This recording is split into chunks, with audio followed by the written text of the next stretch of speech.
We do now. Is it happening? It's happening. Hello, Simizens. Welcome to your bonus episode of Creepypasta, the pasta that creeps up your brain. Is Yes, that welcome to Spooky Spaghettis with Vanity and Ava. spooky spaghetti? It's when you thought it was gonna have sauce and it's just plain spaghetti. Yep. Like That's who spooky to eats me. plain spaghetti? Children, sad Like children. at least put some butter on it, you savage. Just some butter and some parmesan. Oh god, I want that so bad right now, but I'm trying to be healthy. I ordered some meal kits again because I realize that I just if I have to think about it too hard about me cooking something, I'm not cooking anything and then I'll just order Yeah. food. So I ordered Home Chef. That was not an ad, that's just what I ordered. Sexist. I don't like I used to order HelloFresh, but that shit is so expensive. Oh yeah, we both did. We both got HelloFresh. We were because they were like comparing our meals and stuff, and then Yeah. I topped it too because it was expensive. And then now I have a little like it's like $40 a week right now. I'm in the trial period. When that's over, I will probably cancel this one too. I mean, fair enough. Because I feel like I thought about it. I was like, $40 a week, vanity. You're spending like $40 a day if you're ordering food. That is Because true. ordering food is expensive. I order food very rarely, but that's because we don't exactly have a wide offering of food. It's mostly pizza, kebab, sushi, and fries and pasta, and that's about it. Like, honestly, I could eat those things all day, but at some point you're just like, I need some kind of a vegetable in me. Mm. So, I but ordered. I brought olive oil from Crete, like the good shit, Mm, and I'm keeping that for salad dressings. And I got some feta cheese in the mm. fridge. So I'm gonna be making a lot of Greek salads. I There's a spent 10 days eating so much feta cheese, but it was so good. That's how I felt when I was in Hawaii, and I ruined the top of my mouth by eating so much pineapples. Oh my god. I didn't even like, I was like, constipation, who cares? Give me more cheese. Sounds like me when I was leaving Ireland. 'Cause I had to drink water for like a good week. Yeah, I didn't because of realize. all the. Well, because every time they offered me water, they're like, I had to pay for it. And I'm like, I'm not paying for water. And then I realized that I Mhm. had to ask for tap water. Yep. That's the thing And here, and they don't even do that everywhere in Europe. Like, they won't, if you ask for tap water here, they're gonna be like, no. Buy bottled water. because it's so weird. Because over here, like they come and they're like, okay, hi, welcome to the restaurant, and would put a glass of water with ice on the table. No, we don't do that here. No, you buy shit. And I was like, I'm not buying water. Water comes from the tap. I'm not buying it. No, So you buy bottled water or you're not drinking water. To be fair, they do ask you, like, if you go to a restaurant or something, if you would like water for the table, but that's in either a big, like, half-liter bottle of non-sparkling or sparkling water, but like it's not free. mm-mm. Also, it's never And cold. It just threw me off. I'm like, I don't understand this. yeah, that's not, we don't give you free water in Europe. We'll give So, you free healthcare, but not free water. but the water comes from the tap. I don't understand. That's my creepy pasta. There's a That's lot of my fear. there's a lot of like, there are areas where there's a lot of calcium in the water, so it's not, but like the bad calcium, Mm. like the chalk kind of calcium, and like, oh hello, what do you want? Attention, mom, I want attention. Oh, But I yeah, so guess. it's just that the water is very hard in places. That is my knee that you are massacring, sir. I am not a cat tree. I am your mother. Also a cat tree.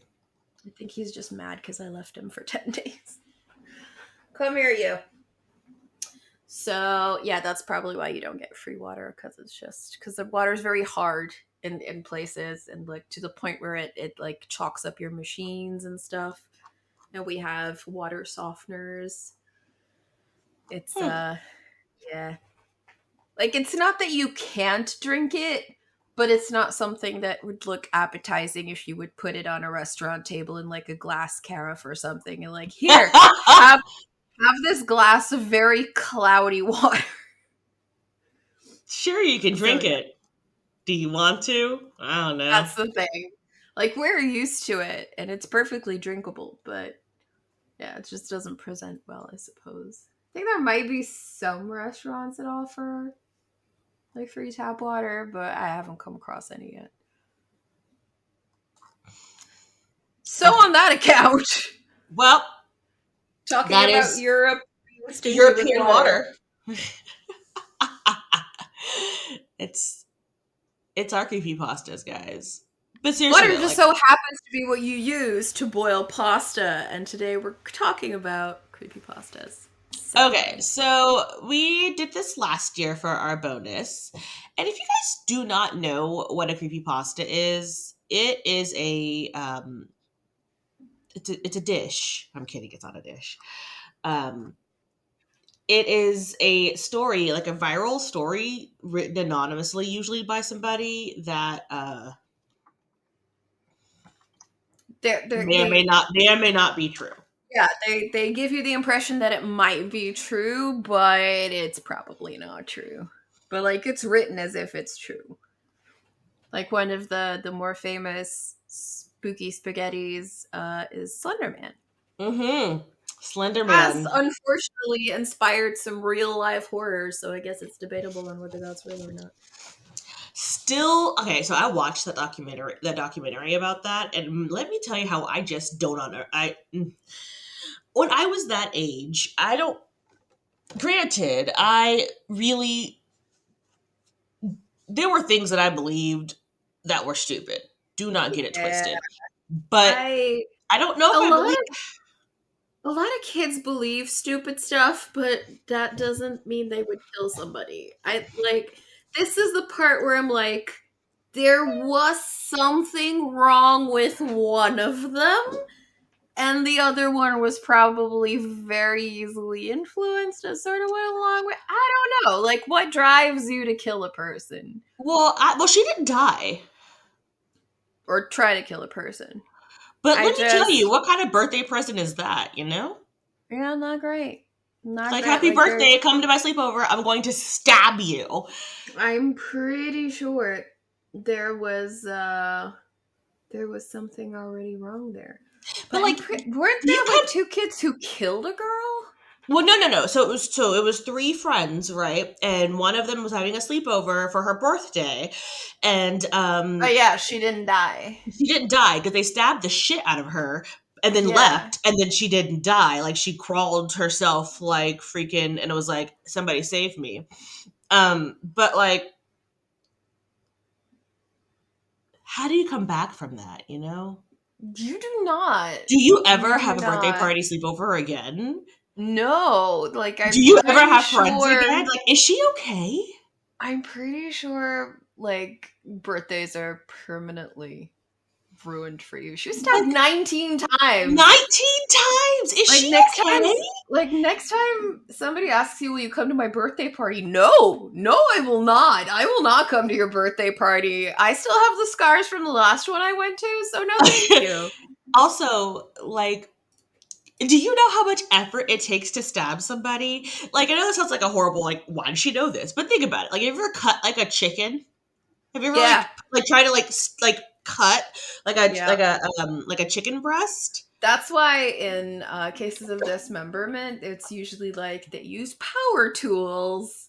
But like, There's just there has to be some kind of like knowledge of anatomy to be able to like cut between the joints and stuff well, it's not to even that. like do it effectively. Like the amount of arm, like my arms are noodles. Like the amount of like arm strength to Strength, I continuously know. stab somebody. I can just about open a pickle jar. I don't think I could stab. Like, what do you do when you hit bone? I guess you Like, just what? take it out and try again, like a horrible game of like Operation.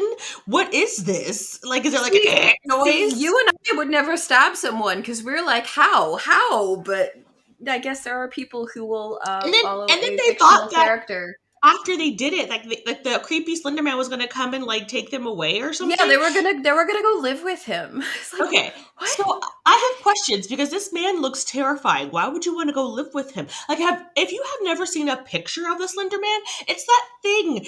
It's like that those people in those weird bodycon suits, whatever, with like the no face and then like the long Like arms and then like wearing like a I jacket.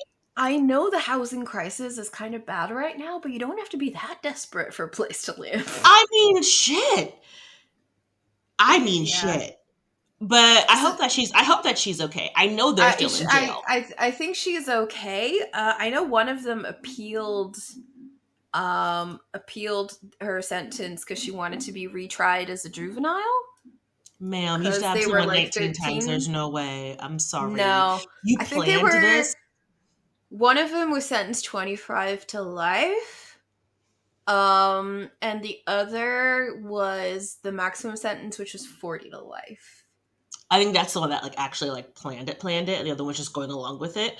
But also, I'm sorry, girl, y'all stabbed somebody. Like you planned it out. Yeah, but they were definitely, I think they're both in like being followed by like mental health institutes or something because there's definitely some mental problems Some there. cuckoo bananas happening. Well, this is the Yeah. thing. Like they were like what 13 or something like that, right? So Yeah. at that time, I would say that one person, like the mastermind, cuckoo bananas, the follower, honestly, like it's just a 13-year-old. The first one, the one who actually like instigated the whole thing, Mm-hmm. she was charged with first degree murder. But Because the girl who went along with it was, believe, charged with second degree murder. yeah, 'cause I think the one who because first degree murder, if you guys again don't know, which you should know, but if you don't know, first degree murder is it's usually because you premeditated it. Yeah, Like premeditated. second degree murder is a murder that happened like it if like I just was like stab, or bang bang, but I didn't think about doing it beforehand. Yeah, like it's in Like the a heat crime of of the moment a during heat an of the moment argument. thing. Um, Like crime of you passion shove thing. someone during an argument, they crack their head on the pavement and end up dying. That could be second Second degree degree murder, murder. or it could be manslaughter, depending on Or how they want to manslaughter, charge you. depending. But But first degree yes, is a class A felony, and second degree is a class B felony. So I think that has an it, influence on which possible sentences you it can get. does. And first degree murders are usually, if you're in a death penalty state, can Yeah. be how you get. But they don't do death penalties for children. Um, Oh, but so they were taken out of juvenile court and they were tried as adults. So I don't know how that would. they still can't. They still usually can't put. They can give you life, but they still won't put Yeah. kids on death row, even if they're tried as adults, because it still looks a I little shaky. don't know whether their life sentences were with or without. I think it's without parole. Now they did change the ruling on that, like a federal thing. Like they can't give kids under the like people under the age of 18 life without. So Yeah. if you had life without, now that's commuted to life with parole. So because they can't lock somebody up forever, ever, Mm-hmm. amen. Now, however, even though you might get option for parole, doesn't mean you're gonna get parole. It just means that you can now have the like option of it. Which is what happened to one of the Manson uh, girls because she was 17, I think, or something like that. Oh yeah, yeah, And yeah, yeah, so yeah, yeah, her yeah. life without got commuted to life with Was a chance. that Kasabian? And one of them, I don't remember which one, but I think she ended up going up for parole. I'm not sure I don't think she got out. Maybe she did get out. I don't know, but she got it. So yeah, She's this still is alive. I know. There's a podcast called Ear Hustle that I listen to, and it's made by people, and it's made in San Quentin Prison in California. And she was interviewed for one of the episodes. It was really interesting. But so that's creepypasta. Creepypasta has been around for forever. It's been around since like the internet was a thing. It's Yeah. basically like urban legends but put down into story form, and like how we I, know urban legends, like all of us are like, but these ones are like how urban legends start, I guess. Yeah. Well, I think the very first creepypasta is rumored to be a story called Ted the Caver. It was basically a guy who went into an area which I have recently discovered should be the Mammoth Caves in, I believe, Tennessee. No, the other one, the chicken, Kentucky. The The chicken. no, no, it's Kentucky Fried Chicken. The That's how I remember your states. Kentucky is the I chicken. love that so fucking 'Cause much. they were digging into a cave, basically cave opening, and they came across what ended up being the tomb of Floyd Collins, and Floyd Collins was a caver who got stuck in the Mammoth Caves while he was trying to like map the whole thing. He was trying to find another opening to like the crystal caverns that are part of the Mammoth Caves. And I swear to God, if you're putting in Messenger that I called Kentucky the chicken. No, I'm not. I was Oh, answering okay. Allie's question about why mums were things. Well, they're gonna find out anyway. But They yeah, are. I'm gonna let it be a surprise. they found Floyd Collins's tomb because he got stuck there, and I think he was stuck for like a good couple of weeks because they couldn't get him out because he was pinned, and yeah, he died. Um, and he was chronicling their works, and then there was like they started hearing things and seeing things, and it ended on kind of like a cliffhanger, and like you don't know whether Ted is alive or dead because he was like, we're gonna go back there and we're gonna bring a gun, and then he just stopped updating. I think this was in 2001, like the early days of the internet. Mm, So back you're with like, GeoCities. yeah, they were like, we're gonna go back and we're gonna bring a gun, and then it just stopped, and everybody was like, are you okay?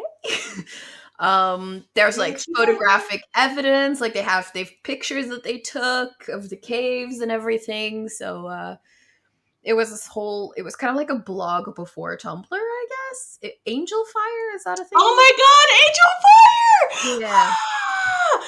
That Yeah. just that It's just took on me the all the way back. on Angel Shit. Fire. So that one is kind of like rumored to be the very first creepy pasta that could be traced Mm. back, and then you have like the more like well-known ones like Ted the Caver, uh, Slender Man, the Rake. Was it again? What's The his one I'm going face? to do, which is I No, found the the second one to do. The killer. second one is Momo. I'm doing Momo. Oh, that one's quite recent, wasn't it? No, it was something, Yes. something, something, something. The killer. Oh, what's he called? Blood the killer. Insane Clown Posse. Jeff the killer. Jeff the Jeff. killer is also. Let me tell you right now, if I got killed by some guy named Jeff, I'm gonna be offended. Yeah, I think his name is Jeff the killer. Poor Jeff. I Yeah, would kill Jeff the someone Killer. else's Jeff. It's this creepypasta as well about a kid who got like burned, and then he like cut his face and murdered his entire family and started killing people. There is a fan fiction about Jeff the Killer, like a romance No. fan fiction. No. Yeah, No. if you wanna, No. Jenny did a really good video about it where she read the whole thing. She did it so you wouldn't have to. I recommend like checking it out just so you can see, because that's like the essence of fan fiction. People writing about shit that just makes you go, no, no. No, I There's don't some like really it. good fan fiction. Like some fan fiction, like if it's good, it's amazing. But if it's bad, it's it's Horrible. it's it's Raven. What's her nuts from My Immortal? Right? Was it? Who was her name? Ebony Ebony Blood Raven something something. something. I know her last name was Way because Gerard Way, because there was like a lot of My Chemical Romance. My God, what was their name again? Ebony, Dementia, Darkness, Raven Way. Was that it? I'm gonna find it because I need to know. Shiza, that was great. Oh, good lord. I sort of like call that a creepy pasta on its own because Oh, it's you're terrifying. right. My name is Ebony Darkness Dementia Raven Way. And then she had like my beautiful hair with the green string. Yeah. We still need to do some Yeah, uh, we're um, gonna do a live reading of My Immortal.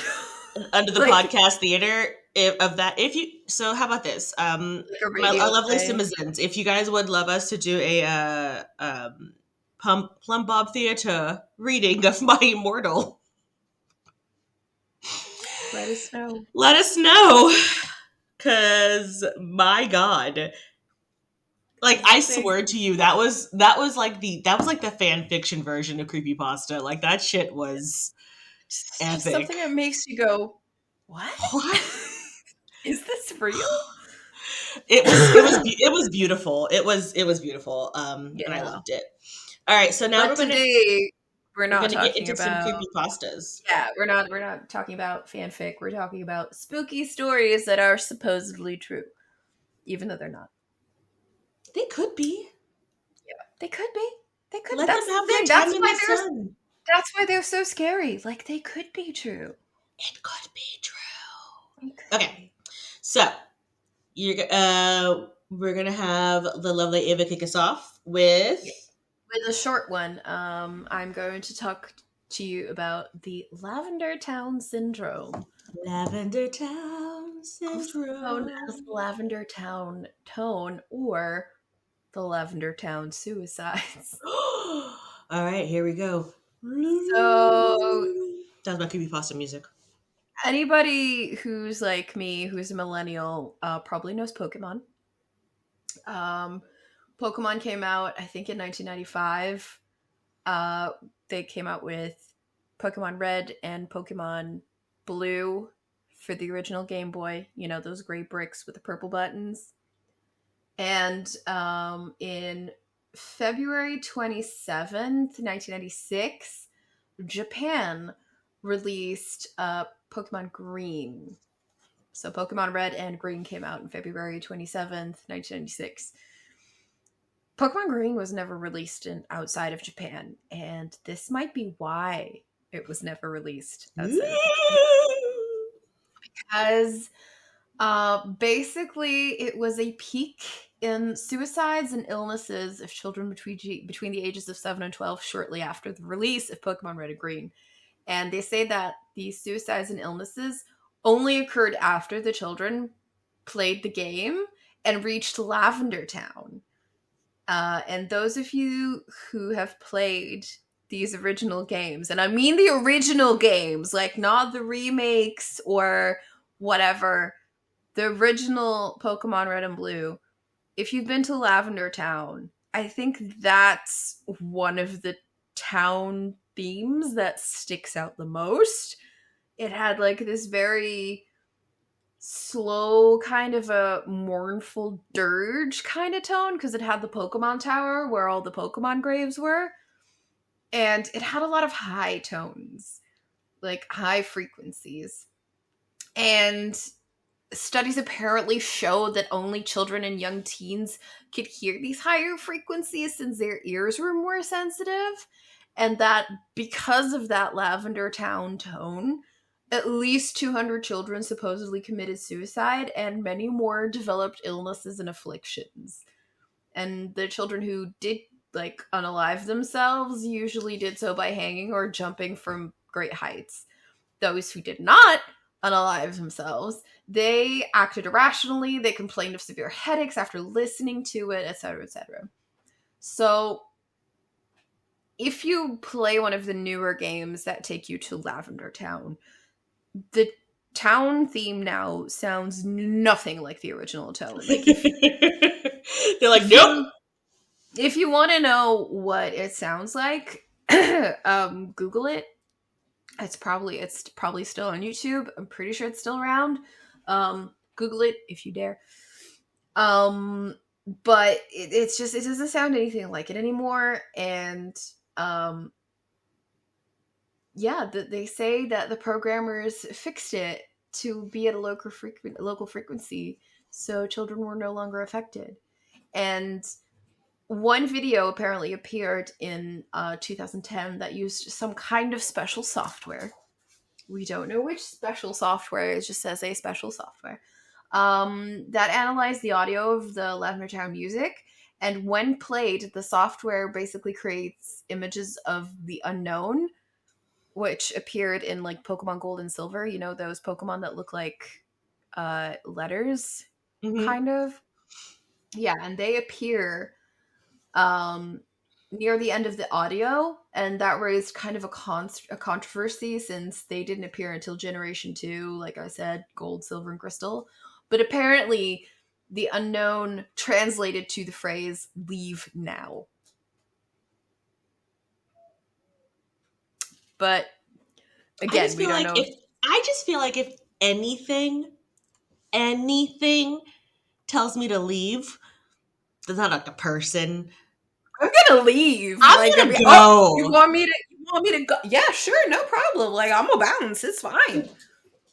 All of a sudden, the cat food on the floor is spelling the words "leave now." Cool. Um, Okay, let me get my keys. I'll be Give out me in a like minute. 10 minutes to get the important shit, and I'm gonna go ahead and go. It's yours. This is Yeah, yours. I'm out. I'm yeah. out. You I'm live here out. now. It's fine. I'll live in my car. It's fine. I don't need to be here. Let me get the cash. Let me get my passport. Let me get my computer. I can go. I don't Yep, need to be definitely here. leaving. There's Definitely leaving. nothing in this world that's gonna make me like, that's a coincidence. Let me Yeah, like, investigate. and I'm a white girl. I'm a white blonde girl. I'm probably gonna be like one of the first. Like, I'm a white blonde fat girl. I'm probably one of the first who's gonna die in a horror movie.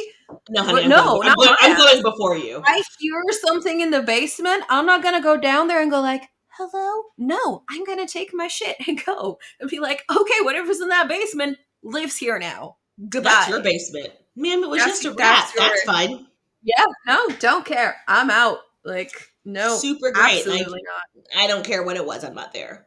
So yeah, No. no. I just no. That's a no. And if my video game So starts telling me that, fuck you it's like, no, goodbye. Okay. guys. Control. What was it? Alt F4, and I'm out. No.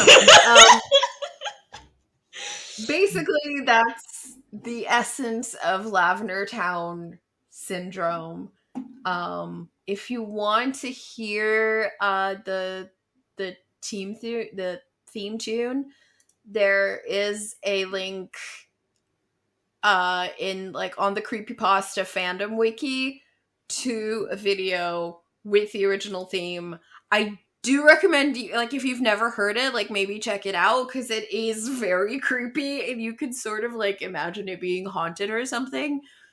Like, if anything could drive someone to do crazy shit, it would be that song. Because I remember there's a lot of people who remember the Lavender Town theme and kind of like go like, oh yeah, no, I never liked it. I'd always like hop on my bike and cycle through it as fast as possible so I wouldn't have to hear the music. I'm the kind of spooky bitch who would like go and stand in Lavender Town and just let the music play and fall asleep to it until my battery's died. That's me. Cause I liked it. It's a very, like I said, kind of like a mournful dirge kind of 8-bit tune, and I liked it. I don't know why there's so many people who don't like it, but I liked it. Maybe it just So scratches maybe their check it brain out. wrong. Sometimes certain things just kind of scratch their That is brain wrong. possible. Like, it does Like, have those high tunes that make you go like, ah, maybe they're, for some people they're on a frequency that makes them go, I want to pierce my eardrums with a pencil. That is possible. I don't know. I mean, something like, okay, so like, here's a point for me. Macy Gray's voice scratches my brain wrong. Oh yeah, no, I I get don't that. like her voice. That Um, I have to with Shakira. See, I'm just also, like, feel the way about Ariana Grande. Her voice scratches my brain wrong because oh yeah, no, I don't like being screamed at, and I just feel like she's forever screaming at me, and I'm yeah, like, stop, please sing on a lower, stop just yelling. a one octave lower, and stop yelling at me. And then she like did that song with Jessie J and Nicki Minaj called "Bang Bang," and then everything was so loud. And I just sat there going like, "Please just lower the volume a little bit." Oh, Lordy. So now we know Lavender Town. Yeah. Um, This has been debunked though. It's not true. Like if there was a massive like child suicide peak in Japan, I'm pretty sure like the whole world would know about it, like at but least there among have children. been. We know, no, I mean among children, we know they have the suicide woods, but kids can't drive there, so Well, no, they actually like. I think they did have like a suicide thing that happened, a trend or something like that happened, but it was nothing to do with yeah, Lavender but Town. it has nothing. It had nothing to do with Pokemon. Like this specific creepypasta was based on the oh God, what was it called? The Porygon, the Electric Soldier Porygon incident, which is a real thing, where there was a certain sequence in the episode Electric Soldier Porygon where the flashing actually triggered seizures for a whole bunch of kids. Oh yeah, the Simpsons did a Yeah, thing on that. yeah, that's the one. And some people believe that the Lavender Town syndrome thing was based off of that. Oh, It's Japan. like they didn't cause mass unaliving in children, but they did trigger a whole bunch of seizures. So, they didn't kill anyone, but there were some hospitalizations because of Pokemon. Uh, okay, so well, I'm going to read you a creepypasta, and it is called The Hoodie. Ooh, I'm excited. Perfect for fall. I bought a hoodie in Greece and it's so comfortable and I should be wearing it right now, but I'm not. You may not want to wear it after this. Oh no, don't ruin hoodies for me. I love hoodies. They're my favorite piece of clothing. Okay. God. Have you ever been influenced by clothing? I don't mean confidence by looks or have it, or anything like that. Have you ever been given more control than ever by an item or a truth or just a favorite shirt? Have you ever been influenced in the worst way by showing the truth? The following is taken directly from journal entries. The entries were written by a notorious but unknown killer. He's notorious in the means that everybody has seen his work. He is unknown because nobody knows that he's done it. His origin is unusual. No troubles, no evil family, no magic or paranormal forces. His life was chosen by him and him alone. His identity is also unknown. He will be named from here on as the Hooded Man. April 3rd, 2004.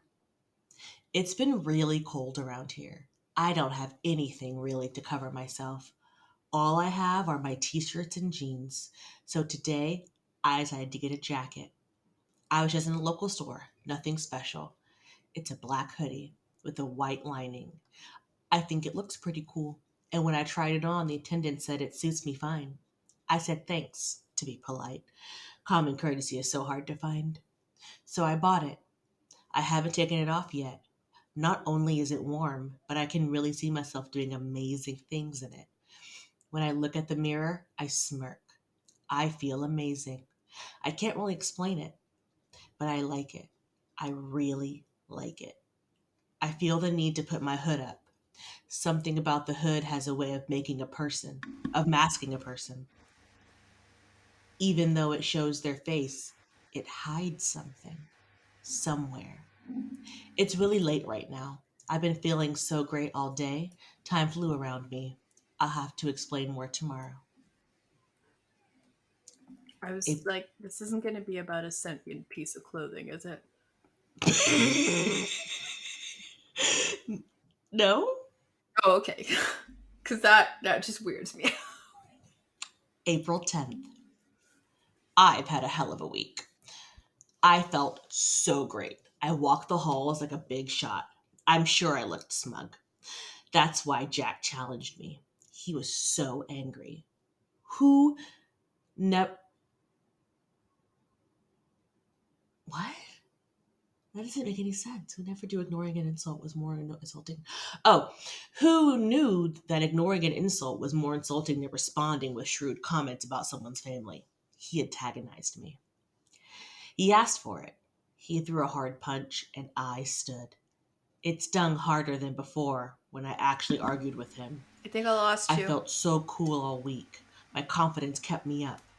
I punched him hard in the stomach and I lifted him up with an underhook. Underhook?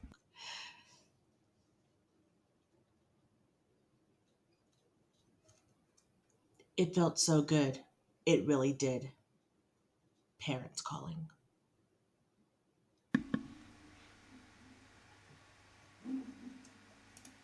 Ava, where'd you go?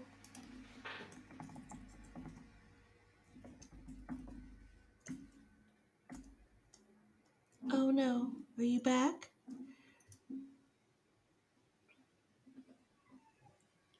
Editor, Ava lost connection. So I'm going to pause myself in reading for the next, you know, entry as I wait for Ava to come back.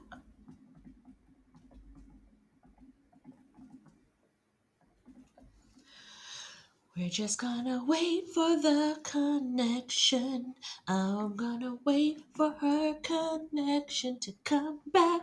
Sometimes you need a connection to make a solid reception. Sometimes you need a connection to make it so that everyone can connect, connect, connect.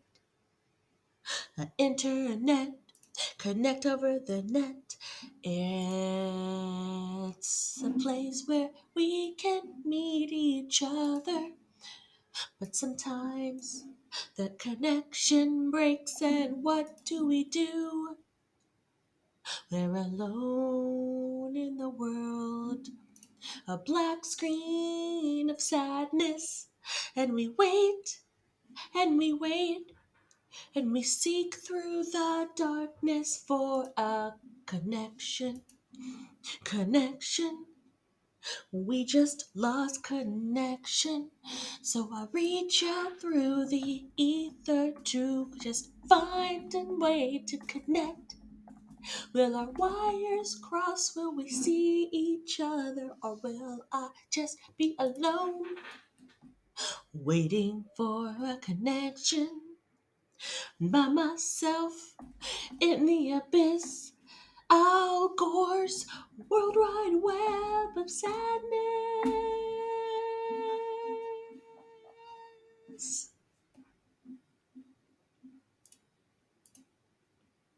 And you can cut every single piece of that out. That was just me killing my time until Ava comes back. I don't know if she'll ever come back.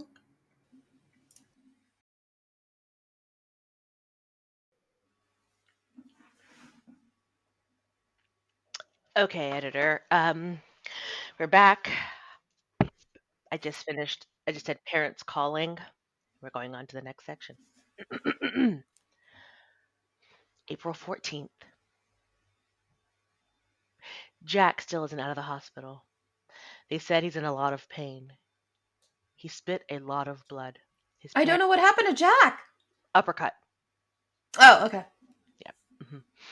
He spit a lot of blood. His parents told me over the phone. Why are his parents calling you? Um, I reflected on it. Oh, how great it felt when my fist connected. How his cracked screams sounded. That's good to hear, I said blankly. I don't care about Jack. I smiled at his pain. This guy sounds like an incel. I kept staring. I keep staring at He does sound like an incel. I keep staring at my mirror. I'm always wearing my favorite hoodie. I bet it smells. It feels so empowering. My friends would laugh at what I say. They would compare me to Spider-Man in his black suit. Doesn't Spider-Man wear a red suit? That's Venom. Dickhead, at least get it right. Spider-Man threw his power away. When? I I don't don't. plan on doing anything with my source of confidence. What the fuck? Okay. Sorry. Okay, getting back in the zone. April 22nd. Y'all? I'm sorry. I got the first sentence didn't be loud. Okay. Okay, hold The on. more you read, the more it sounds like Onision wrote this. Okay. April 22nd.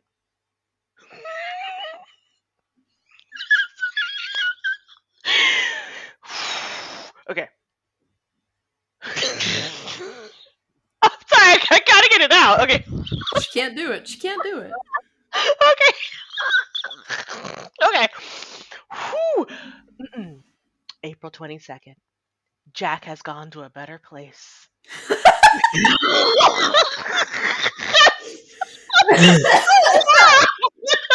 took me forever to get that out. Oh dear God. I didn't know that's what it was gonna do.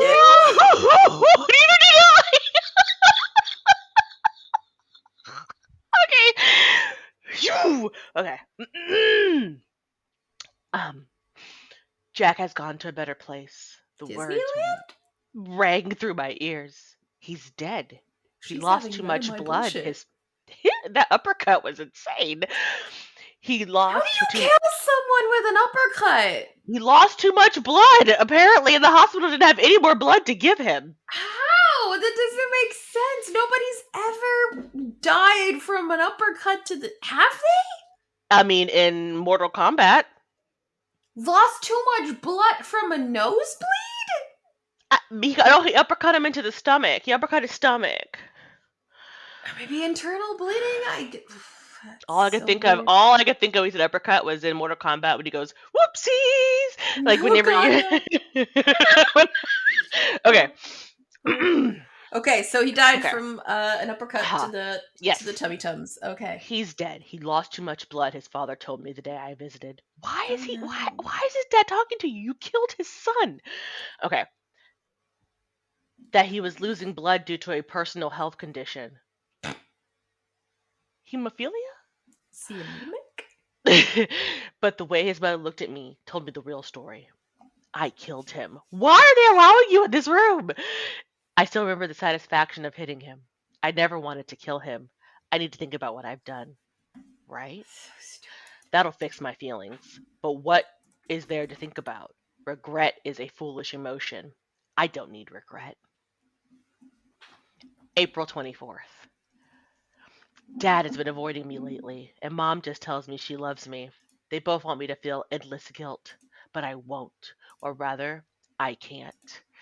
I can fake it for the public, but the truth is, I'm not sorry. Spider-Man's story is starting to make me think more. What the fuck is a Spider-Man? Why? Like, what does this have to do with Spider-Man? I don't Tom Holland would understand. never. Neither would Tobey Maguire. None of the Spider-Mans would ever. And maybe Andrew Garfield. I'm kidding, he wouldn't either. Yeah. But why would a cursed or possessed hoodie land in my possession? Everyone who knew Jack glares How does he know that the hoodie's cursed now? because the hoodie put the hoodie on. He wanted to punch Jack apparently. But how do you make that connection? Like, if this is someone who's been bullying him, how do you, like, you punch him in the face and then go, oh, it must have been the hoodie? Always? Who else you got to blame? It couldn't have been you. Oh Couldn't have my been his own God. intentions. Yeah, no, Okay. I'm wearing a possessed piece of clothing. That must be why I punched this guy who's been tormenting me forever. Yeah, sure. Exactly. Everyone who I would talk to have transferred themselves out of my class or went to a different school. Wow, you caused a mass exodus? My God. Jesus. Teachers Oh don't look yeah, at. just like, oh, that's the dude with the cursed hoodie. We better get the fuck out That's of the guy here. who punched Jack to death with one punch. Must Oh leave my his god. class. Oh my god, it's One Punch Man! Okay. Teachers don't look at me much or get on to me if I'm breaking any rule. Today I threw a pencil at my history teacher. It hit his shoulder. He just froze for a second and Did it continued what he pierce was his doing. shoulder and he bled to death? Oh no, another victim for the cursed hoodie. Shit. Oh no. Okay. Everyone either hates me or probably wants me dead, or they fear me. My writing is the only comfort I have. I can be at peace and let myself go. You're definitely an incel. Definitely. April 25th. They provoked me. They threatened me. I had no choice. They would have killed me. My hood protected my face. The knife naturally moved from Rob's hand into mine. I didn't mean to. What the fuck happened? April 30th. This is my Did the hoodie kill someone else? 5 days. 5 days being interrogated and sleeping in a cell. Finally, you're going to jail for this shit? They decided I was only defending myself. I can hear mom and dad talking. They want me gone. They're both scared. I was an idiot to think that this jacket of mine was possessing me or changing my personality. It's just a really cool jacket. My I love. God, he didn't have to say that. He did. I It's love just how a it really looks. cool jacket, Mom. Leave my really cool jacket alone. I love how it looks. I feel like such a badass. I remember how I put the hood up. Not use the word badass. I'm Oh. not making this up, I promise. He said I feel like such a badass. I remember how I put the hood up. I put it up with when Jack challenged me. I put up when those guys tried to kill me. I feel no remorse. I feel indifferent. I am in control. I finally come to realize insanity. I wanted to kill them, all of them. I needed only a push and the confidence to fight. I got it. Mom and Okay, dad are but this guy is definitely an incel, Oh inflated yeah. sense of self, blames everything on everybody else, takes no responsibility for his actions. Mhm. Mhm. Is he going to start calling the girls in the story females next? Probably. I got it. Mom and dad are irritating me. They all irritated me. And that was it. That's it? That's it. That's supposed to like make you think that he's going to kill his family now? I don't know, ma'am. Or he just wrote his manifesto on 4chan and then Right. I got nothing. But that was it. That's the hoodie figure creepypasta. Oh, obsessed with writing or cataloging his thoughts. That's another sign of an incel. Look, My God, that's that was wasn't it great? Didn't you love it? It was oh, it's so great. It's so great. Ooh, cool jacket. Looks like a badass. he's such a badass. Oh wow. I just want to make sure I didn't miss anything before I Jack has gone to a better place is my favorite part.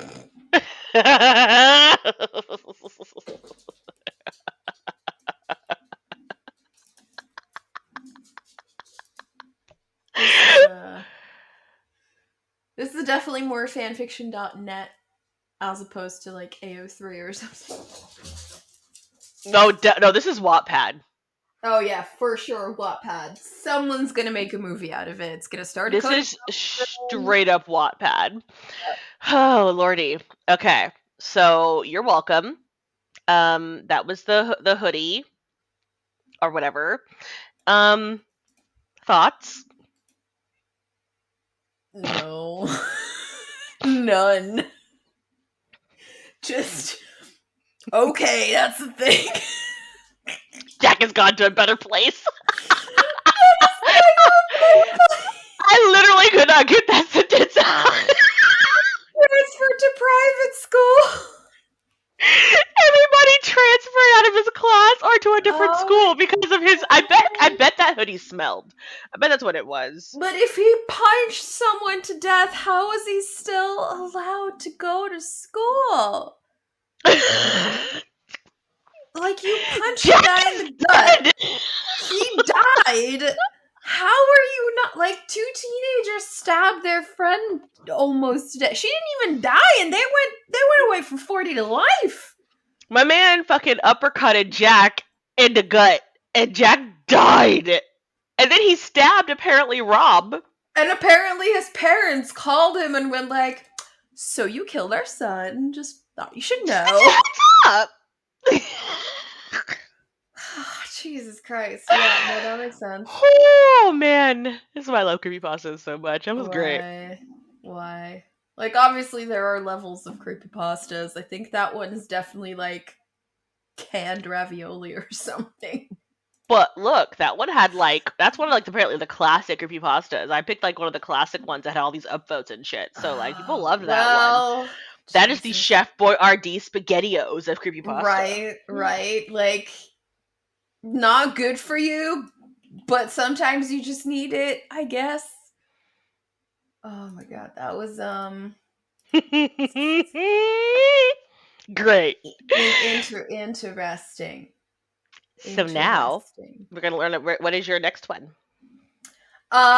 Okay, so speaking of like classic creepypastas, I am going to bring you a true classic, like the pasta vongole of creepy pastas, of spooky Mm, spaghettis.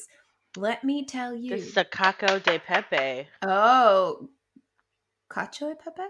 Yeah, I wanted to say caco because it's gonna be a creepypasta. Sure. I wanted to sound as like ridiculous. It's a caco de pepe of pastas. Sure, we'll pair it with a nice Chianti. Um, so I'm going to tell you about the Russian sleep experiment. Gotta love those Russians. Got enough to do but drink vodka and Yeah. sleep. Unfortunately, I cannot read it to you. I tried finding the link to the original story, but even the Wayback Machine couldn't find it for Wait, me, I so I think. don't Hold know on. where it I is. think I have that. Hold on. Is it on the creepypasta website? I haven't found it, no. Hold on. I saw it. I saw it.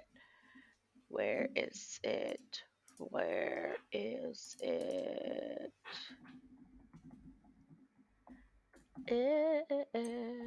Uh, close. Close.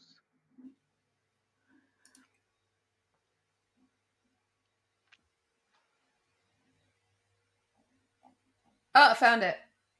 You find it? Yeah. Because on creepypasta.com, that's where I got the hoodie from.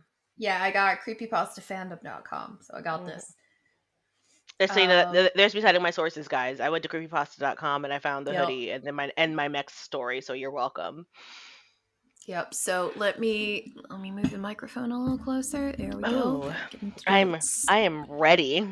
a spooky atmosphere, This and let looks me like tell you're on a you. radio show. The mic coming down this way makes me feel so happy. I'm so ready for this. Right. Okay. So Russian researchers in the late 1940s kept 5 people awake for 15 days using an experimental gas-based stimulant. They were kept in a sealed environment to carefully monitor their oxygen intake so the gas didn't kill them, since it was toxic in high concentrations. This was before closed circuit cameras, so they had only microphones and 5-inch thick glass porthole sized windows into the chamber to monitor them. The They chamber couldn't was just put stocked. they couldn't just put a camera like on a tripod in there. They didn't have one. Okay. It was the 1940s. I don't think they had a camera that they could actually, like, just leave there. Probably not. Go ahead. Okay, so the chamber was stocked with books, cots to sleep on, but no bedding, running water, and a toilet, and enough dried food to last all 5 for over a month.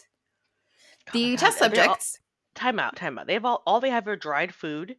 Mm-hmm, Man, they're gonna be shitting nothing. They're not pooping. mm-hmm. Oh Oh, but god. the Russians don't care because the test subjects were political prisoners deemed enemies of the state during World War II. So Okay. possibly Germans. Probably Ah, Germans. most likely Nazis. Mm. So they don't care if they have to ship bricks for a month. They don't care. So everything was fine for the first 5 days. The subjects hardly complained, having been promised falsely that they would be freed if they submitted to the test and did not sleep for 30 days. Their Ooh. conversations and activities were monitored, and it was noted that they continued to talk about increasingly traumatic incidents in their past, and the general tone of their conversations took on a darker aspect after the 4-day mark. Can you imagine staying up for 4 days? No. No. My I'd eyeballs be. hurt thinking about it. I couldn't even Also, pull an all nighter. do they know each other? Like, I don't think they am do I know. staying up with like a room of strangers? Yeah, And it's now a we room all of. I believe and it's a why are room we of talking strangers. about our childhood traumas? Like, I guess you have nothing else to I. do. Is That's there the not any sleep books in there? deprivation, man. Can I read a book? I don't want to talk to you Um, guys. what was I? Oh, yeah. After 5 days, they started to complain about the circumstances and events that led them to where they were and started to demonstrate severe paranoia. They stopped talking to each other and began alternately whispering to the microphones and one way mirror portholes. Oddly, they all seemed to think that they could win the trust of the experimenters by turning over their comrades, the other subjects in captivity, with them. At first, the researchers suspected this was an effect of the gas itself. After 9 days, the first of them started screaming. Oh, He no. ran the length of the chamber, repeatedly yelling at the top of his lungs for 3 hours straight. He continued attempting to scream, but was only able to produce occasional squeaks. The researchers postulated that he had physically torn his vocal cords. The most surprising thing about this behavior is how the other captives reacted to it, or rather, didn't react to it. They continued whispering to the microphones until the second of the captives started to scream. The two non-screaming captives took the books apart, smeared page after page with their own feces, and pasted them calmly over the glass portholes. The screaming promptly stopped. So did the whispering to the microphones. I want you to understand that the clicking of your dog's nails in the background is making it even creepier. I'm sorry, he woke up and he's like, pay attention to me. No, but it's so funny because like all I hear is like you're saying is just like click, click, click, click, I'm click. sorry. I'm over here like, oh, this is so creepy. Yep.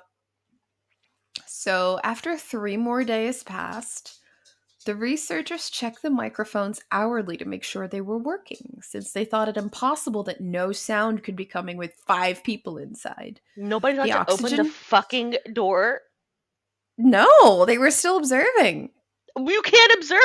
There's shit. There's shit paper on They're the fucking portal. listening.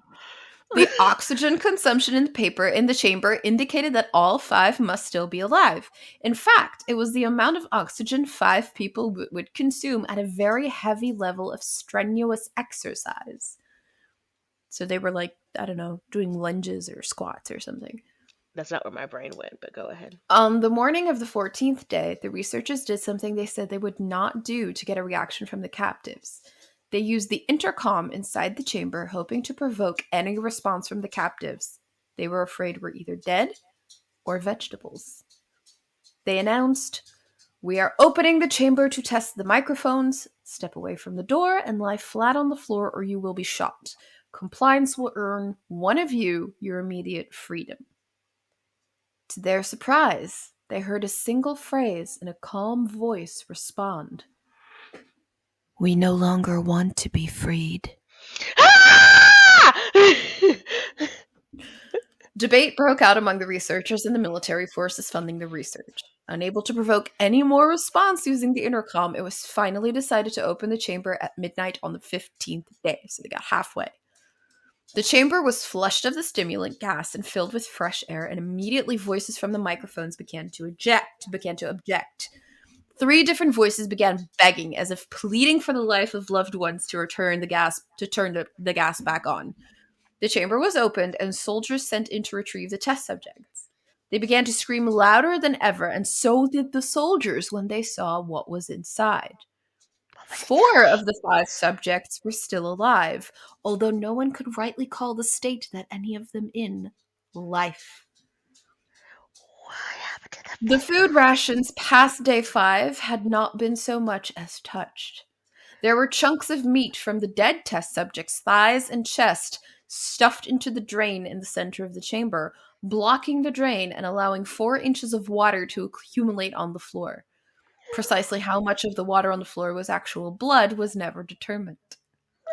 All 4 surviving test subjects also had large portions of muscle and skin torn away from their bodies. The destruction of flesh and exposed bone on their fingertips indicated that the wounds were inflicted by hand, not with teeth as the researchers initially thought. Closer examination of the position and angles of the wounds indicated that most, if not all of them, were self-inflicted. tore their own leg meat? The abdominal organs below the ribcage of all 4 test subjects had been removed, while the heart, lungs, and diaphragm remained in place. The skin and most of the muscle attached to the ribs had been ripped off, exposing the lungs through the rib cage. All the blood vessels and organs remained intact. They had just been taken out and laid on the floor, fanning out around the eviscerated but still living bodies of the subjects. The digestive tract of all four could be seen to be working, digesting food. It quickly became apparent that what they were digesting was their own flesh that they had ripped off and eaten over the course of days. You okay? Yep. Okay, moving on. Most of the soldiers were Russian special operatives at the facility, but still many refused to return to the chamber to remove the test subjects. They continued to scream to be left in the chamber and alternately begged and demanded that the gas be turned back on, lest they fall asleep. To everyone's surprise, the test subjects put up a fierce fight in the process of being removed from the chamber. One of the Russian soldiers died from having his throat ripped out. Another was How were they gravely fighting if all injured. of their pieces were on the floor? We'll get there. Okay. Another was gravely injured by having his testicles ripped off and an artery in his leg severed by one of the subject's teeth. Another 5 of the soldiers lost their lives if you count ones that committed suicide in the weeks following the incident. In the struggle, one of the 4 living subjects had his spleen ruptured and he bled out almost immediately. The medical researchers attempted to sedate him, but this proved impossible. He was injected with more than 10 times the human dose of a morphine derivative and still fought like a cornered animal, breaking the ribs and arm of one doctor. When the heart was seen to beat for a full 2 minutes after he had bled out to the point where there was more air in his vascular system than blood. Even after it stopped, he continued to scream and flail for another 3 minutes, struggling to attack anyone in reach and just repeating the word more over and over, weaker and weaker, until he finally fell silent. The surviving 3 test subjects were heavily restrained and moved to a medical facility, the 2 with intact vocal cords continuously begging for the gas, demanding to be kept awake. The most injured of the 3 was taken to the only surgical operating room that the facility had. In the process of preparing the subject to have his organs placed back within his body, it was found that he was effectively immune to the sedative they had given him to prepare him for the surgery. He fought furiously against his restraints when the anesthetic gas was brought out to put him under. He managed to tear most of the way through a 4-inch wide leather strap on one wrist, even though the weight of a 200-pound soldier holding that wrist as well. It took only a little more anesthetic than normal to put him under, and the instant his eyelids fluttered and closed, his heart stopped. In the autopsy of the test subject that died on the operating table, it was found that his blood had triple the normal level of oxygen. His muscles that were still attached to his skeleton were badly torn, and he had broken 9 bones in his struggle to not be subdued. Most of them were from the force of his own muscles had exerted on them. The second survivor had been the first of the group of 5 to start screaming. His vocal cords destroyed, he was unable to beg or object to surgery, and he only reacted by shaking his head violently in disapproval when the anesthetic gas was brought near him. He shook his head, yes, when someone suggested, reluctantly, that they tried a surgery without anesthetic, and he did not react for the entire 6-hour procedure of replacing his abdominal organs and attempting to cover them with what remained of his skin. The surgeon presiding stated repeatedly that it should be medically impossible for the patient to still be alive. One terrified nurse assisting the surgery stated that she had seen the patient's mouth curl into a smile several times whenever his eyes met hers. When the surgery ended, the subject looked at the surgeon and began to wheeze loudly, attempting to talk while struggling. Assuming this must be something of drastic importance, the surgeon had a pen and pad fetched so that the patient could write his message. It was simple. Keep cutting. The other 2 test subjects were given the same surgery, both without anesthetic as well, although they had to be injected with a paralytic for the duration of the operation. The surgeon found it impossible to perform the operation while the patients laughed continuously. Once paralyzed, the subjects could only follow the attending researchers with their eyes. The paralytic cleared their system in an abnormally short period of time, and they were soon trying to escape their bonds. The moment they could speak, they were again asking for the stimulant gas. The researchers tried asking why they had injured themselves, why they had ripped out their own guts, and why they wanted to be given the gas again. Only one response was given: I must remain awake. All 3 subjects' restraints were reinforced, and they were placed back into the chamber, awaiting determination as to what should be done with them. The researchers, facing the wrath of their military benefactors for having failed the stated goals of their project, considered euthanizing the surviving subjects. The commanding officer, an ex-KGB, instead saw potential and wanted to see what would happen if they were put back on the gas. The researchers strongly objected, but were overruled, because they never listened to the smart people. In preparation for being sealed in the chamber again, the subjects were connected to an EEG monitor and had their restraints padded for long-term confinement. To everyone's surprise, all 3 stopped struggling the moment it was let slip that they were going back on the gas. It was obvious that at this point all 3 were putting up a great struggle to stay awake. One of the subjects that could speak was humming loudly and continuously. The mute subject was straining his legs against the leather bonds with all his might. First left, then right, then left again for something to focus on. The remaining subject was holding his head off his pillow and blinking rapidly. Having been the first to be wired for EEG, most of the researchers were monitoring his brain waves in surprise. They were normal most of the time, but sometimes flatlined inexplicably. It looked as if he were repeatedly suffering brain death before returning to normal. As they focused on papers scrolling out of the brainwave monitor, only one nurse saw his eyes slip shut at the same moment his head hit the pillow.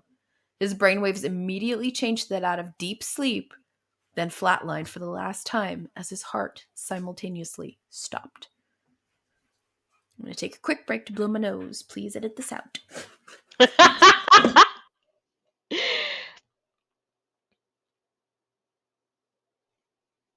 I'm scared.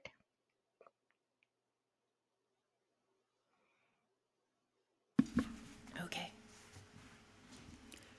The only remaining subject that could speak started screaming to be sealed in now.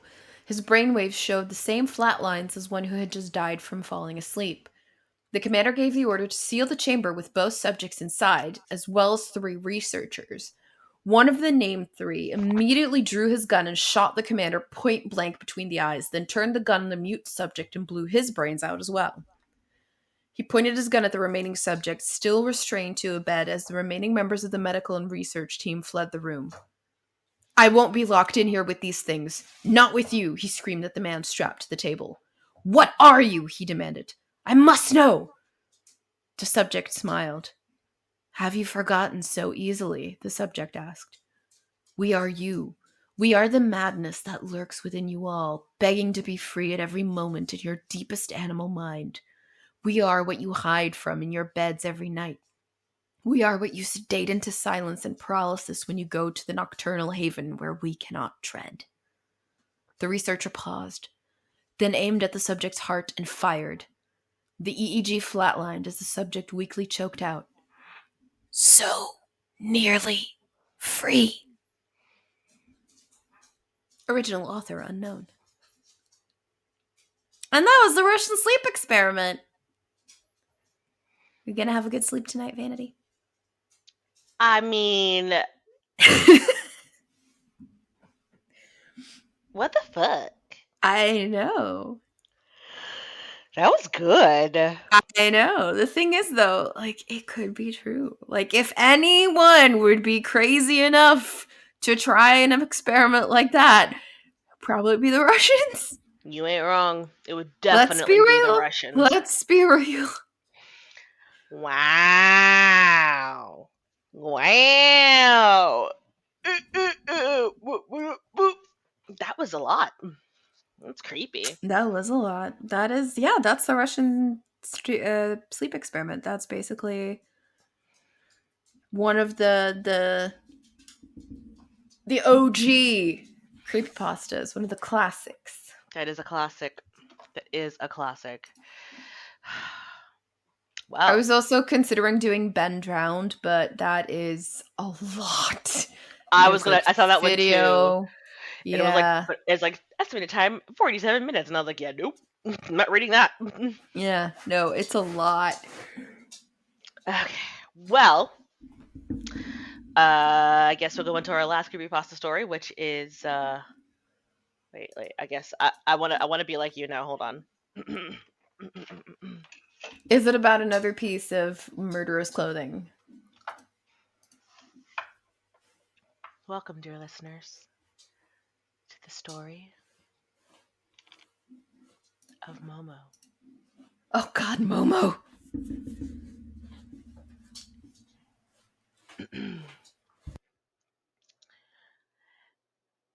There was still a chill in the air. The morning sun was hidden behind dark rain clouds. A lone man made his way down a quiet country path. Gravel crunched under his heavy walking boots. He heard rain as it began to fall and make its way down through the trees. Suddenly, there was a sound of twigs breaking as something ran up behind him. A grubby looking ball rolled in front of him. Took you long enough. Bending down to pick up the ball, he turned and looked at the large golden Labrador that eagerly stared back at him. I don't want to get caught in the rain, okay? So last one, yeah? The man launched the ball down the path and watched as the dog raced after it. The man watched as the dog stood over the ball and paused. Hey, today would be nice. Without taking the ball, the dog took off down another path. I was just gonna say, please don't tell me the dog is gonna get hurt. Ah, damn it! Best not be chasing that cat again, the man grumbled under his breath as he broke into a slow jog. Once he had retrieved the ball, he looked around. The dog was nowhere to be seen. At the end of the path was a large farmhouse, set far back from the country lane. He could hear a soft, low pitch whining. Shadow, where you at, boy? After going silent for several seconds, an unsettling, sobbing noise emanated from the tree line. I told you to leave that damn cat alone. The man searched the tree line as he made his way down the path towards the farmhouse. A cell phone lay at the edge of the path. As he knelt to inspect it, he noticed it was sat in a pool of blood. The screen had been cracked. He thought he heard something whisper, Help me, before the sobbing continued. The hell is this? Which is also my reaction. He dropped the phone and frantically tried to wipe the blood off. A slight movement in the ditch caught his attention. A small, pale girl reached her hand towards him and shrieked. The man stumbled as he stared back at the girl, unable to take his eyes off of her. She was covered in blood, and her matted hair covered most of her face. She was shaking violently as she stared right back at the man. The whites of her eyes piercing through her messy hair. With her breath visible in the cold morning air, she let out another wailing shriek. Several hours earlier, a porch light flickers on, illuminating the driveway as a car pulls up alongside the farmhouse. A young woman, Carmen, steps out of the vehicle onto the cold summer night. Crickets chirp from the dark forest that surrounds the house. The wooden steps creaked as she made her way to the door. She paused and looked through the nearby window. The house was in darkness.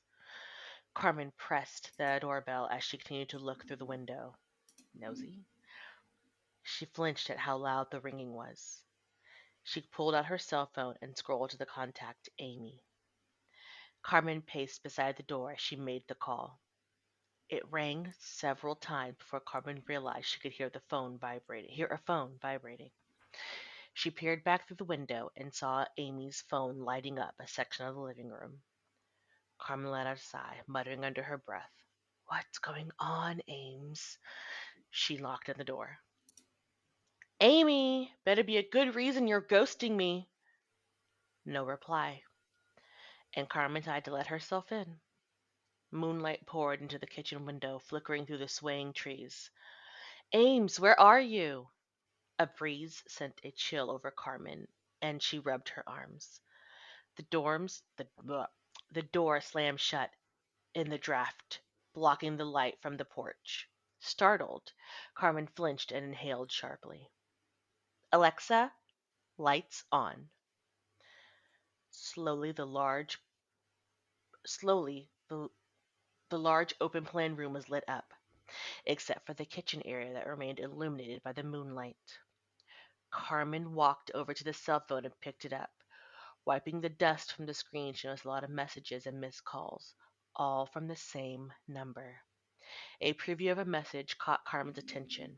It read, The Momo Challenge. The floorboards above her head creaked as something moved above her. Turning her gaze upward, she noticed a light come on above the stairwell. Just so you know, Ames, if you jump out at me, I'm not going to be sorry when I hit you. Carmen rolled her eyes as she made her way back towards the stairs. As she reached the bottom of the stairs, she paused. Behind her, a shadowy reflection moved across the widescreen TV. A tall, thin figure walked past the kitchen window. It walked up to the edge of the shadowy kitchen and stared right at Carmen. It remained motionless. Even with its back hunched, it loomed over the girl. Long, dark hair flowed down the figure's pale body, and two large eyes peered out of the darkness, unblinking and focused. Carmen turned her head sharply at the noise from the kitchen, but nothing appeared to be moving. The soft moonlight flickered across the top of the dining table. As she turned back to make her way up the stairs, another clattering sound echoed from the kitchen, and something ran out from underneath the table. Carmen grabbed the railing as it ducked past her. Jesus, cat! She let out a soft laugh. No need. A tree branch. Sorry. A tree branch rattled against the window above the stairwell. As she went up the stairs, she paused on the landing and saw the cat stood at the top of the stairs. The Pause moonlight. for a second. He's trying to get my attention. Just, I'll be Yes. right back. Oh my god, what is it? What? Show me. Show me. What is it? What do you want? What do you want? Show me. Show me. You gotta show me. Show me. Yes, that's your toy. Come play.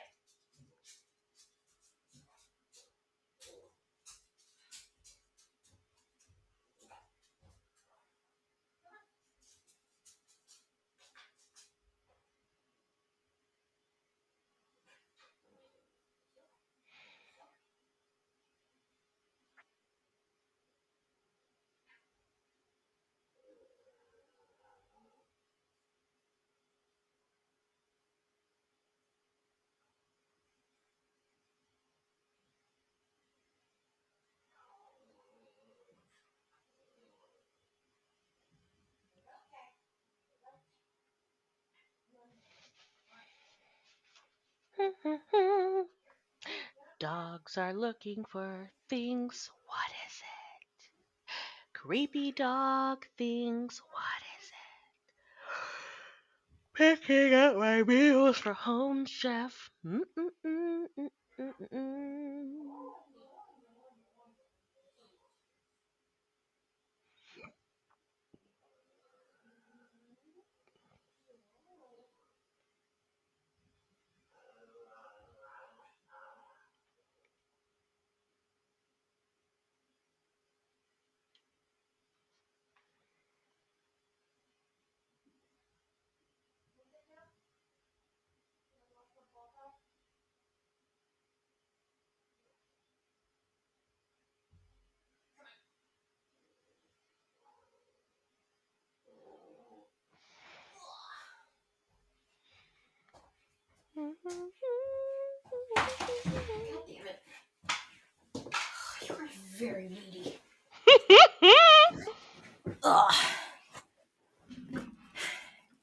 What did he want? He wanted to smoosh. Oh, hi, friend. Right? So hi, Auntie Vanity. Hello, love. Hey, look. Mm-hmm. Mm. All right, we good? Can I continue being scared out of my mind? All right, All right. continue. Where were we? All right. Okay.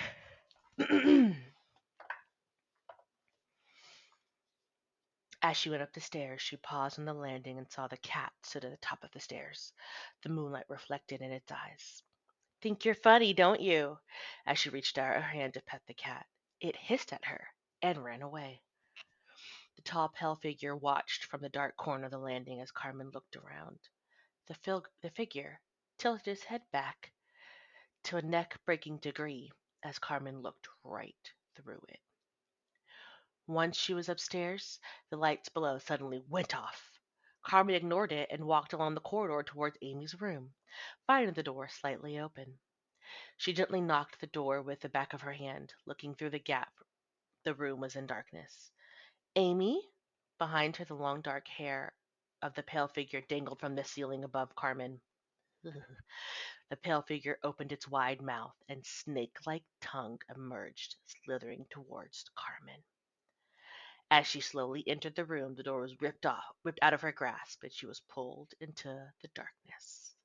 The door slammed behind her.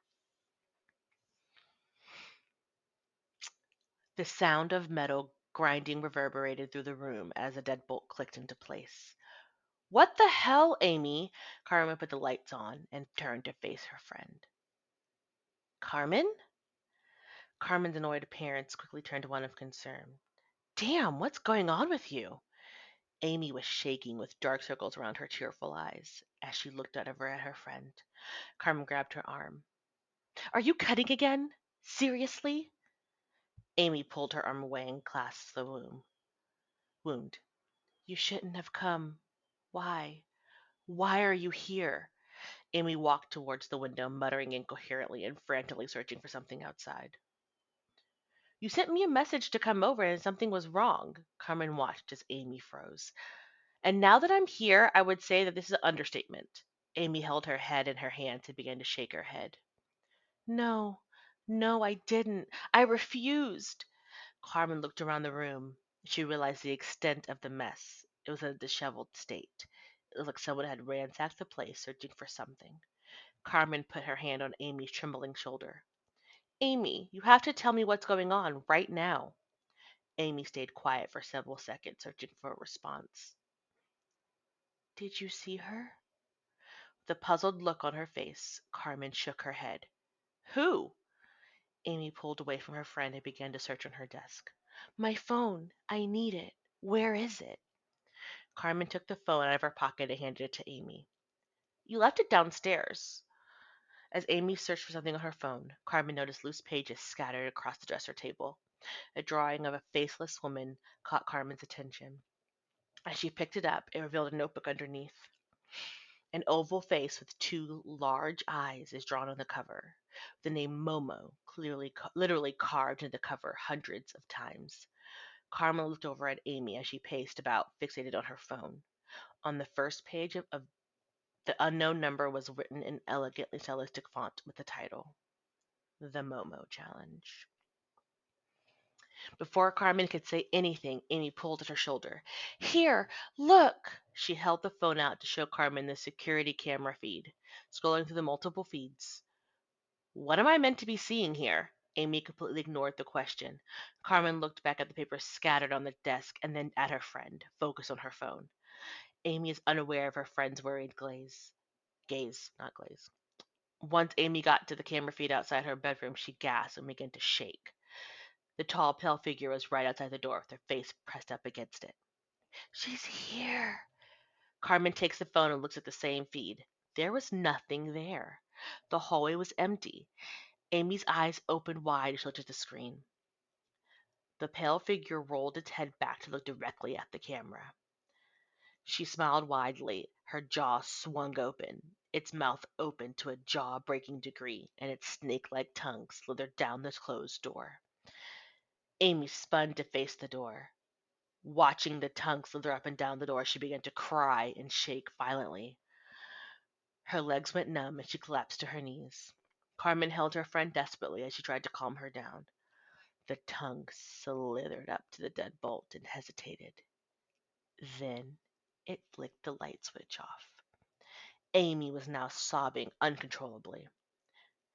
Just a bad bulb. I'm not going to let anything happen to you, I promise. Carmen tried to reassure her friend. The sound of the deadbolt sliding open made both girls freeze. The room was silent as both girls watched the door slowly creep open.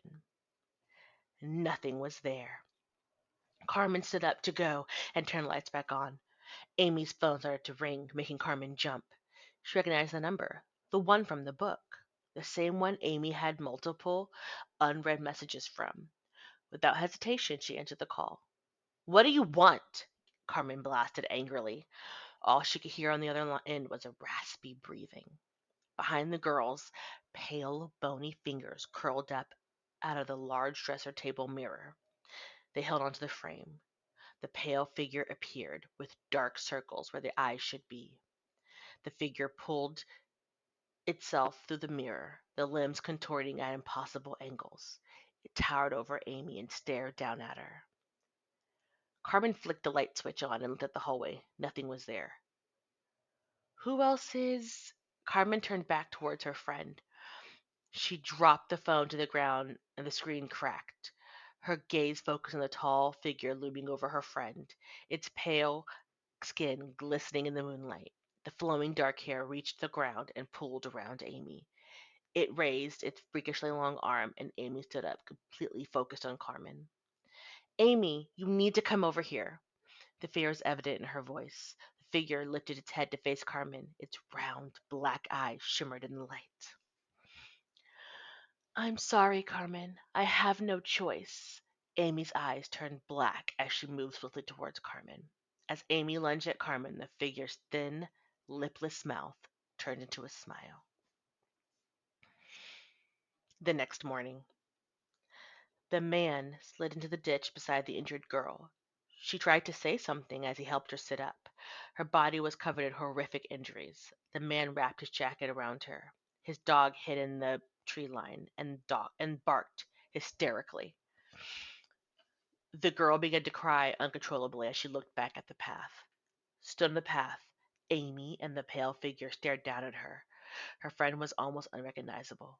Her dark eyes stood out against her pale skin. Her blood-soaked hair dripped over her face. Amy held the broken phone in her hand. The Momo challenge text was obscured as blood ran over the screen. Perfectly still, they both smiled down at Carmen. The end. Well, damn. That's I didn't like that.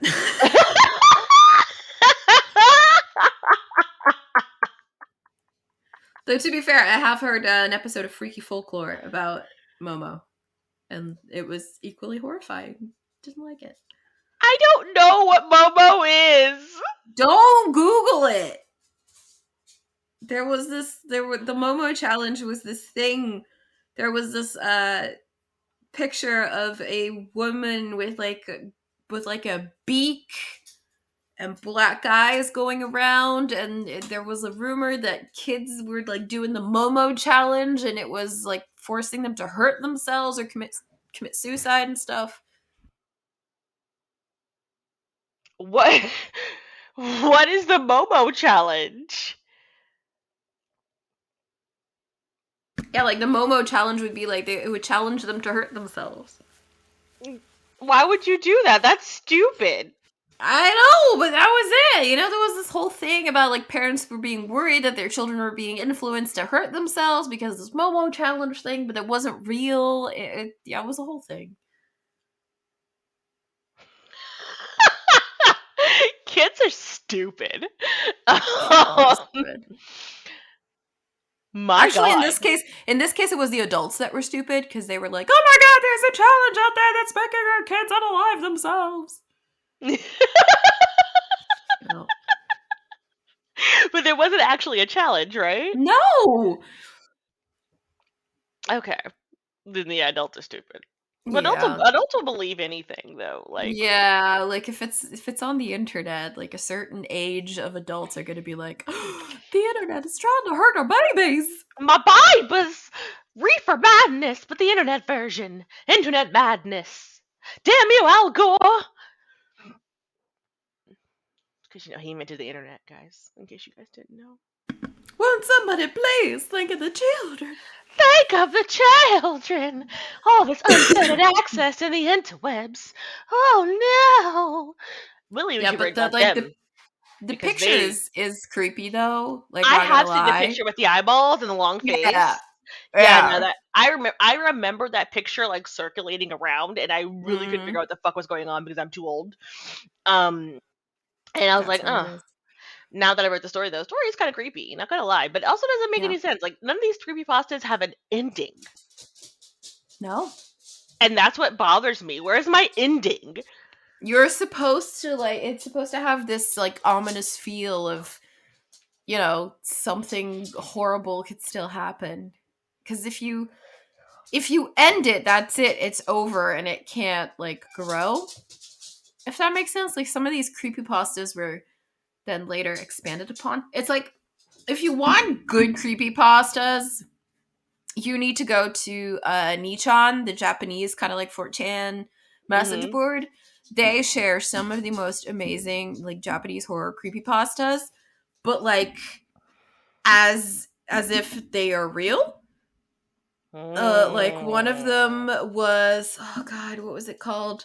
Something something station, about a girl who was on the train and she was like, I don't recognize the stop, but I'll get off. And like she was messaging, and this was happening in real time. Like she was posting messages on Kisaragi Station. That was it. That's what it was called. And she was Mm. like, like officially like in real time posting on this fandom, like, hey, on this message board, like this is what's happening. Like what should I do? And people were like, okay, try this, and it was like this whole thing. And then other people like take these creepypastas and run with it. Like I think one of the urban legends that kind of like started there was like oh god, I need to sneeze.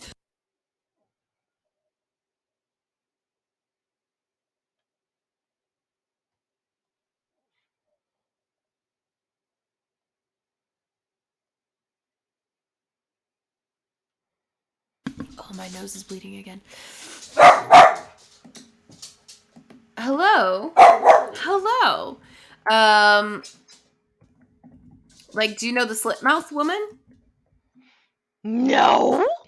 Kuchisaki Onna? Hello. But like, she's the woman who approaches you with a like surgical mask in front of her face, and she'll ask you, "Am I pretty?" And if you say yes, she'll then remove her mask, and like her mouth is slit open like to the ears, like in the Glasgow Smile, Uh-huh. and then she'll go like, "Am I pretty now?" And no matter what you say, she will kill you. Oh. So if you tell her that she's not pretty with the mask on, does she just walk away then? Basically, I think what it is that you need to tell her is you're pretty in your own way, Which or you're which pretty time? The first time or the second time she asks you? the second time, Oh. I think. And also the smell of pomade is known to ward her off, like hair pomade. Okay. So just walk Yeah, around with a big thing of pomade. Gotcha.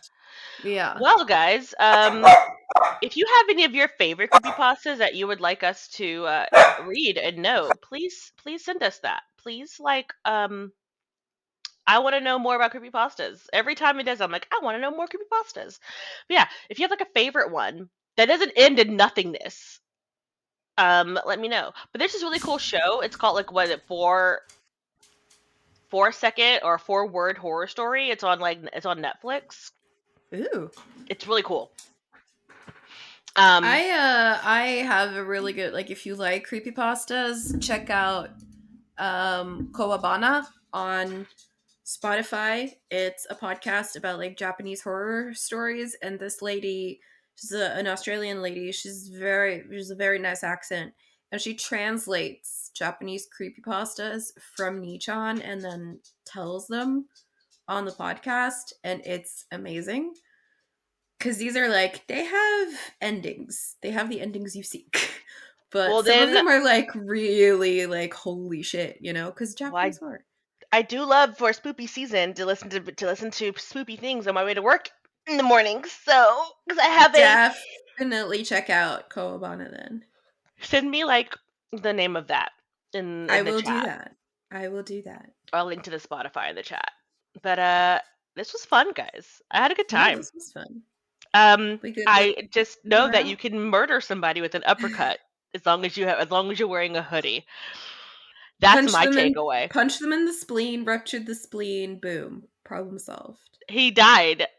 Yeah. Jack's No, in a better place. He didn't die. He went to a better place. Why is the dad calling you and telling you this? Don't know. You murdered his son.